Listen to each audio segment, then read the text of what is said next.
Hello, friends. Welcome to Trivia Over Tea, the quiz show podcast where we drink tea and play trivia. I'm your host, Matthew Cook, and I'm here virtually once again with our scorekeeper, Carter Zanke. How are you doing today, Carter? Doing great, as always, ready to keep score. Yes, and we are very excited to be live streaming this episode. I have no idea if anybody's actually going to watch, but I hope you do. Yeah, and if not, as always, we'll release this audio on Wednesday, and the video we'll also put up on Wednesday on our YouTube channel. So anyway, let's meet this week's contestants. First, we have Graham. Hey, Matthew. Glad to be back. Yeah, glad to have you back too. Thanks for being on. And we also have Glen. Hi, Matthew. Good to be back as well. Yeah, thank you both for being here today. As with all of our regular episodes, we'll have 4 rounds of questions, each with a slightly different format. And so without further ado, Carter will explain the rules for round 1. Yes, in round 1, as you may recall, you'll each get 5 multiple choice questions. If you get one right, you'll get 10 points for that.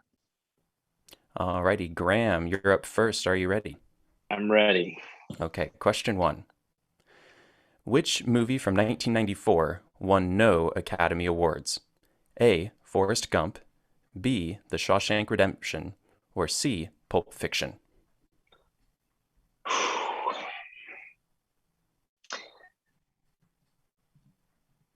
I feel like Pulp Fiction won an Academy Award for something, and I know Forrest Gump did, and I'm wondering if that means that Shawshank, but I get that it's crazy that Shawshank Redemption didn't win an award. Oh man, that's a good question, Matthew. I'm gonna go with Pulp Fiction. You should have stuck with Shawshank. It received 7 Oscar nominations but did not win. Forrest Gump won 6 Oscars, including Best Film, and Pulp Fiction won for Best Screenplay. Yeah. Question 2. Which of the following active soccer players has scored the most career hat tricks? A. Cristiano Ronaldo, B. Lionel Messi, or C. Luis Suarez? Oh boy. I'm going to go with the GOAT, Cristiano Ronaldo, although I don't know if that's... That's correct. He has 58 career hat tricks, and Messi has 55. Question 3.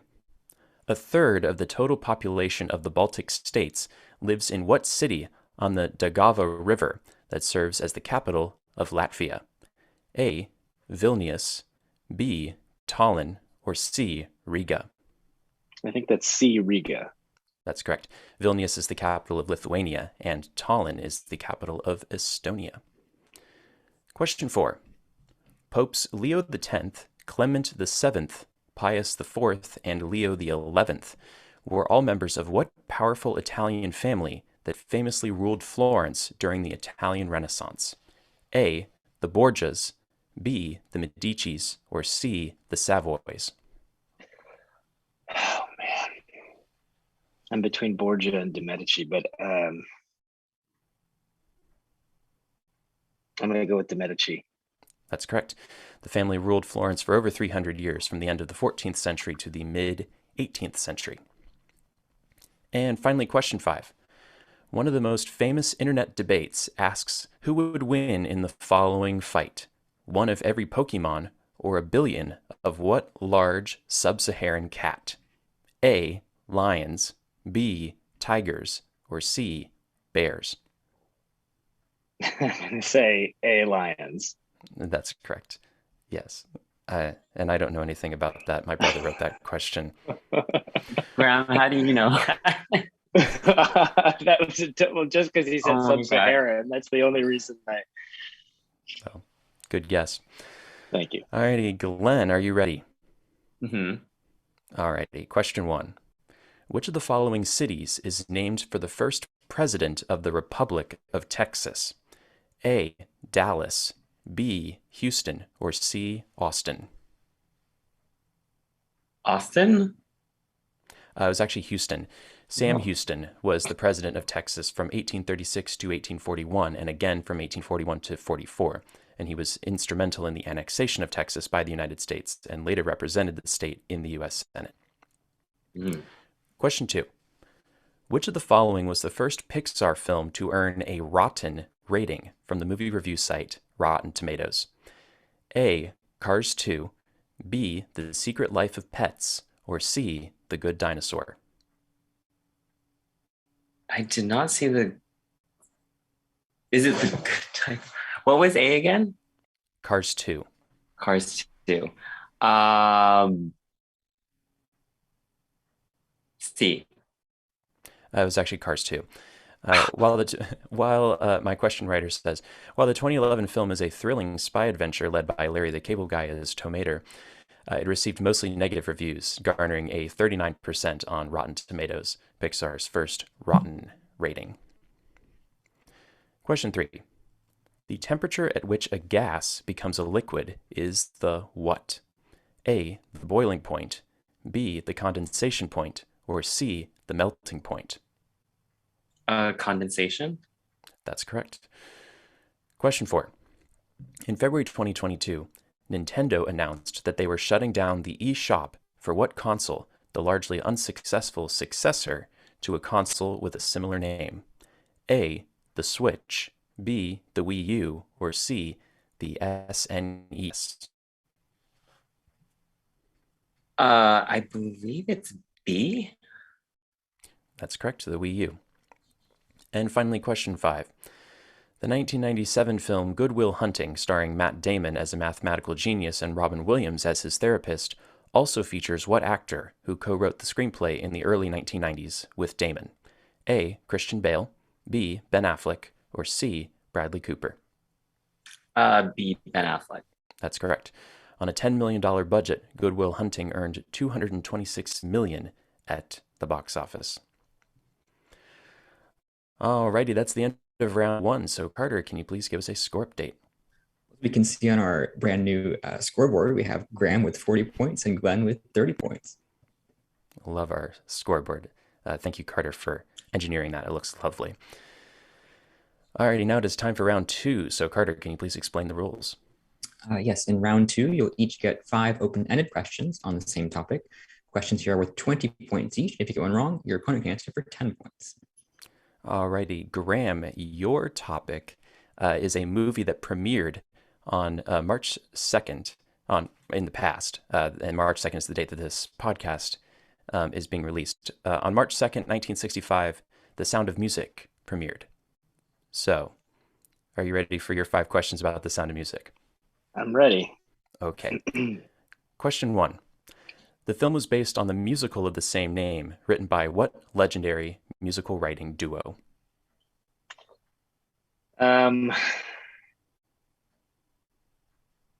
Was it Rodgers and Hammerstein?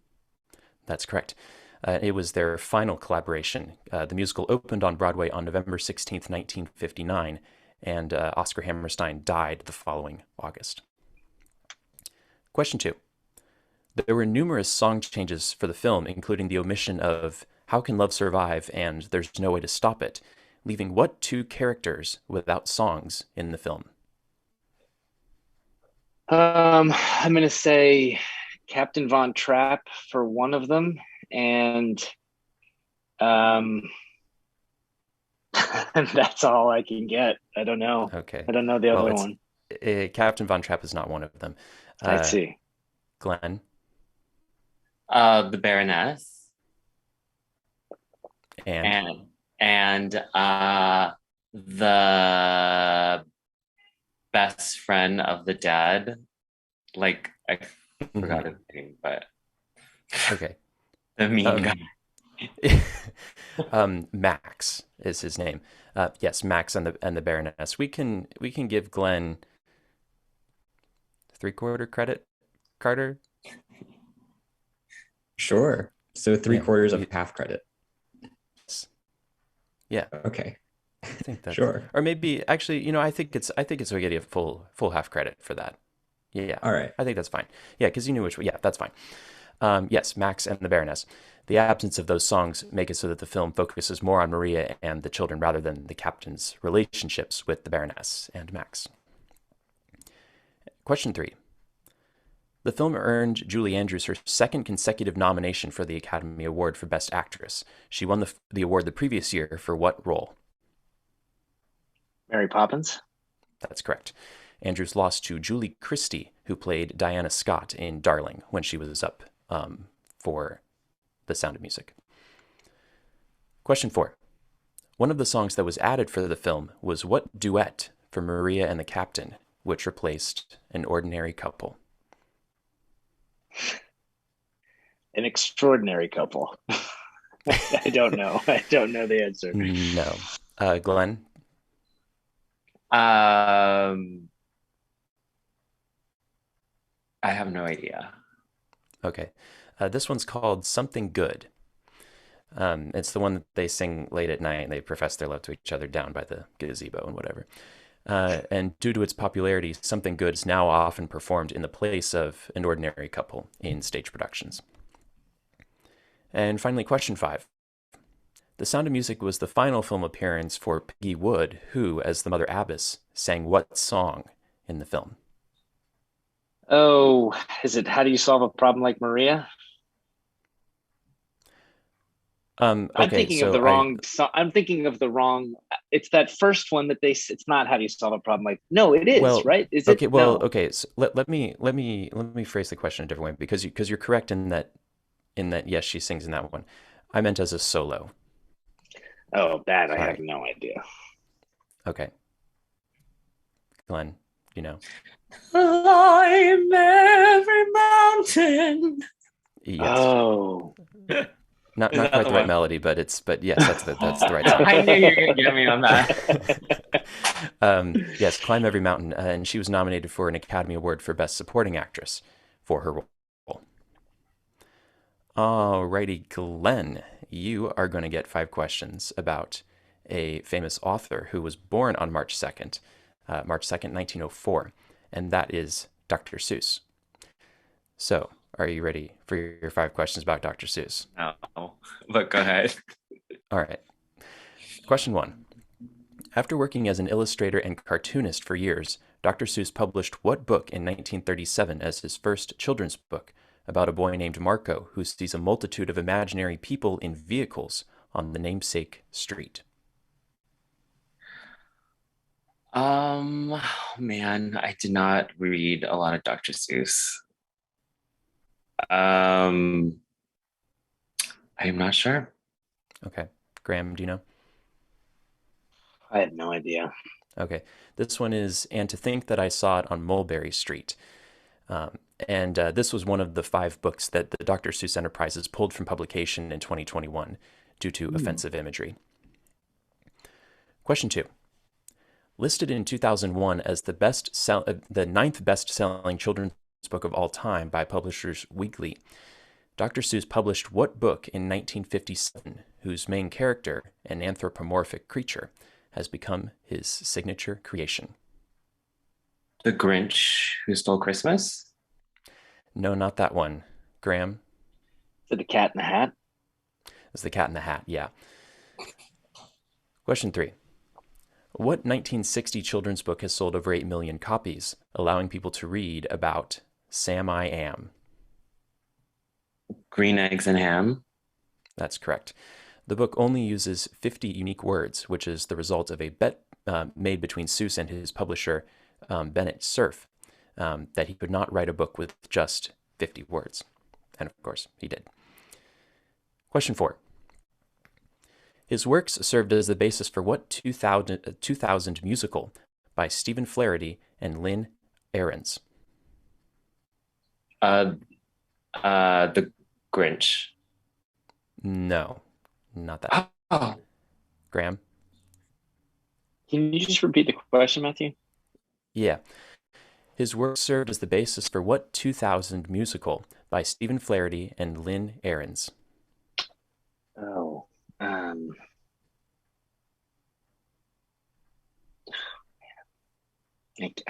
can't. I can picture it in my head, but I can't. I don't know. Yeah, I had forgotten that this existed until I was reading about him earlier this week. This is Seussical, and most of the plot is derived from Horton Hears a Who, Gertrude McFuzz, and Horton Hatches the Egg. And finally, question 5. Dr. Seuss lived the second half of his life in California, and after his death in 1991, What university renamed their main library building after him? Whoa.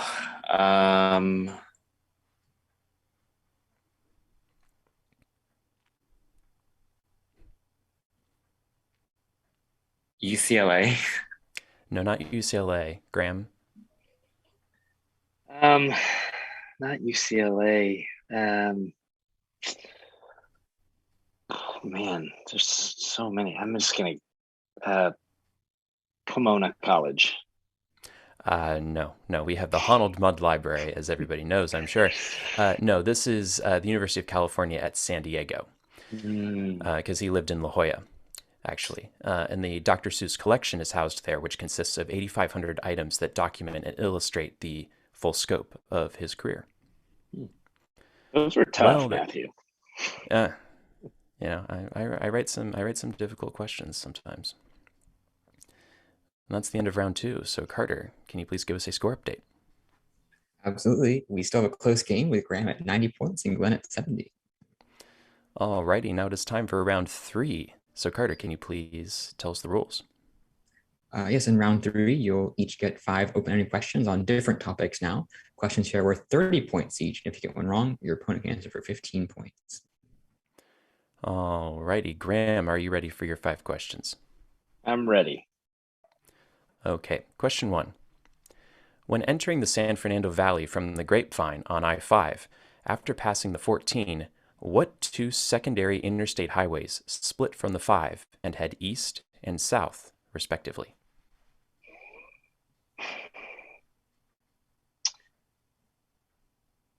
I'm gonna say the 15 and the 70, or the one. Wait, what is that one? What is that one? The 170 and the 15. No, neither of those are correct. Wonderful. Glen?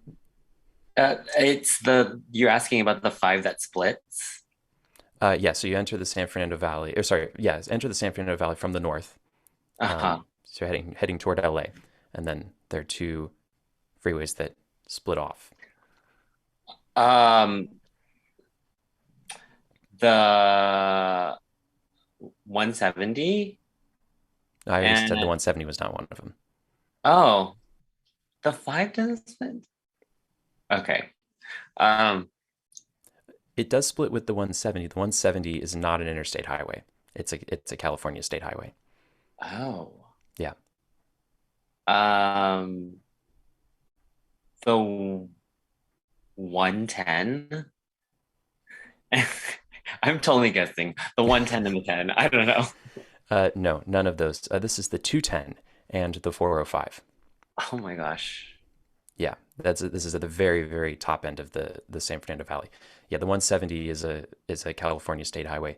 The 10 doesn't intersect with the 5 until downtown. The 110 never makes it into the San Fernando Valley. Yeah. So there you go. Question 2. President William McKinley signed legislation on March 2nd, 1899, in what national park whose namesake mountain overlooks Seattle? Rainier Yes, National that's Park? correct. Yeah, Mount Rainier National Park. It is the 4th oldest current national park and the oldest in the state of Washington. Question 3. How many carbon atoms are in one molecule of methane? Hmm.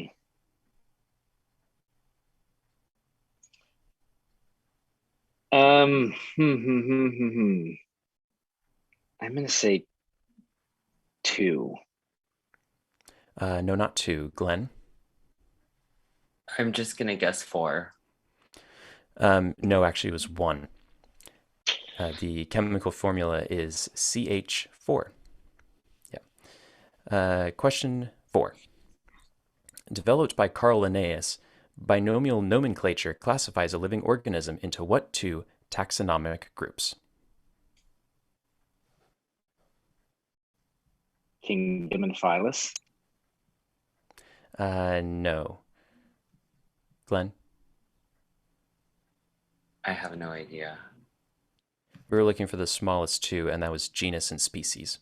Oh yeah. Yeah.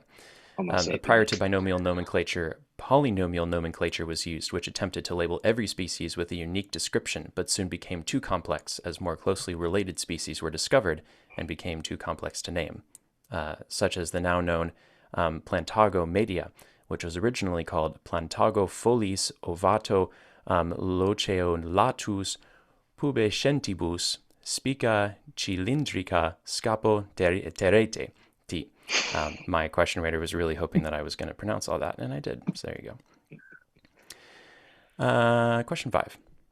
Betty Davis starred in the 1962 film Whatever Happened to Baby Jane, alongside what actress with whom she had a famous feud? Oh man. Joan, not Joan Collins. No. Oh God. Joan Collins. No, not Joan Collins. Glenn? Lynn Redgrave. No, this was Joan Crawford. The two apparently did not get along at all. However, they both knew that the film was important for their own careers, and the film's director, Robert Aldrich, said, quote, "It's proper to say that they really detested each other, but they behaved absolutely perfectly." Glenn, are you ready for your 5 questions? Yes. All right. Question 1. What interstate highway abruptly ends at Valley Boulevard in Alhambra, even though it was originally planned to extend all the way north to Pasadena?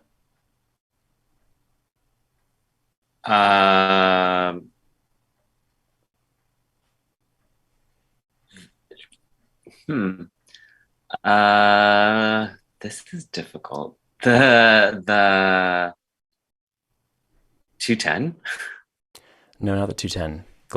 Graham, sorry. Is it the 2? No, this is the 710, actually, the Long Beach Freeway. And the proposed route was largely blocked by residents of South Pasadena. Question 2. On March 2nd, 2021, who received the first dose of the Moderna COVID-19 vaccine, for which she donated $1 million to help develop? Oh man. Oh. I want to say Dolly Parton. That's correct. Oh, Her donation okay. went toward research at the Vanderbilt University Medical Center and was instrumental in the early development of the Moderna vaccine. Question 3. What American wholesale chain is famous for its food court, selling over 135 million hot dogs in 2017 alone? Costco? That's correct. The prices have remained unchanged since 1985. $1.50 for a hot dog, $1.99 for a slice of pizza, and $9.95 for an 18-inch large pizza. Costco has over 800 stores and nearly 300,000 employees and is the largest seller of wine in the entire United States. Question 4. What element by total mass is most abundant in the human body? What element? Water? Is that an element? Oxygen. No. It is oxygen. I'll give it to you. Water is the most abundant molecule, and 60. So oxygen is 65% of your total body mass, and then water, the most abundant molecule, is 60% of your body weight, and is a large contributor to oxygen's abundance in your body. Carbon is second at 18.5%, and hydrogen third at 9.5%. And finally, question 5. Olaf, the anthropomorphic snowman in the Frozen franchise, was voiced by what actor? Jonathan Groff. No. Graham? Josh Gad? It's Josh Gad, yeah. He said he based his performance on Rory O'Malley, who was his co-star in The Book of Mormon on Broadway. Well, that's the end of round 3. So, Carter, can you please give us a score update? We have a bit of a lead change with Glen at 135 and Glenn at 160. And a special appearance by Gramps Dogs. Alrighty, now it is time for round 4. So, Carter, can you please tell us the rules? Yes, round 4 is our showdown. We'll each get 3 questions. We'll ask you to make note of your answers in some way. Questions here are worth 40 points each. Alrighty, Graham, Glenn, are you ready? Ready. Okay, question 1. In order to keep the native species purebred, which mammal can you take out of Iceland, but it is illegal to bring into Iceland?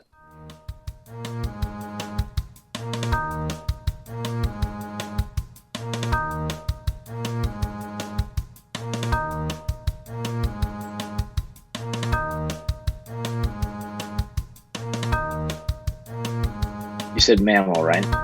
Yeah, mammal. You can take it out, but you can't bring it in. Yes.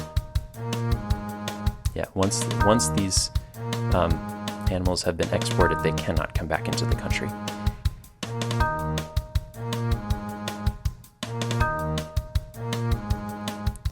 So, do we have guesses, perhaps? I mean, I'll just guess. Go for it. A penguin. Okay. Graham? I was gonna say a reindeer. Aw. Both incorrect. No, this is horses. Central to Icelandic culture, Icelandic horses have been purebred in Iceland. The horses meet the size requirements of ponies, but are not considered ponies by the International Federation of Equestrian Sports due to their conformation and temperament. Yeah. Question 2. Founded in 1984, what is the second largest American personal computer vendor by unit sales after HP, though in 1999 they were first?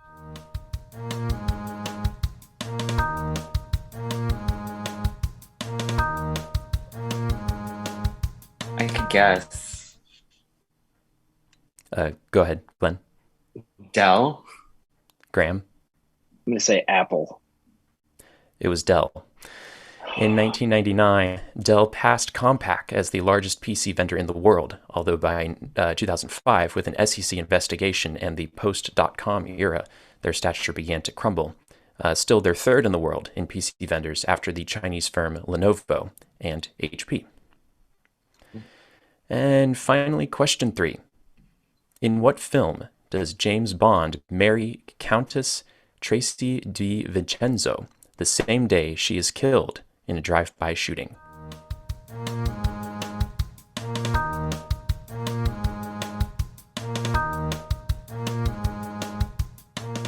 This is a bit of a deeper cut in the Bond franchise, I will say.